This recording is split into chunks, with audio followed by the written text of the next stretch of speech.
Good morning! Ayan. Ang sarap ng pakiramdam kapag ikay nagsumba. Lahat ng stress at nakakapangiti. Nakakangiti rin kami sa Zumba pag nagsasayaw. Nawawala yung stress namin. Nawawala yung stress ko. Kaya ini-enjoy ko na lang yung pagsusumba ko everyday.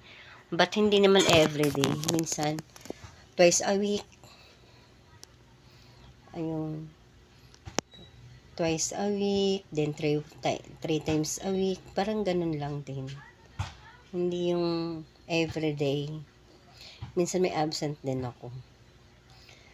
Kaya, enjoy lang. Habang naghihintay yung oras na anak ko. Afternoon, mamaya 11:30, susunduin ko na naman yung anak ko sa school.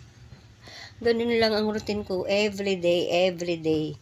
Susundo sa anak ko, hatid sundo. Everyday. Pero thank God kasi personal akong nag-aasikaso sa anak ko. Ako mismo. Kaya, I'm plain housewife. Sa bahay lang ako. Kaya ito, after nito, gawaing bahay ko na naman ang atupagin ko. Kasi mamaya 11:30 susundo na naman ako ng anak ko sa bunso ko. Ay, bye-bye. Thanks for watching. Ito lang talaga ang routine ng buhay ko. Bye-bye. Thank you. Bye-bye.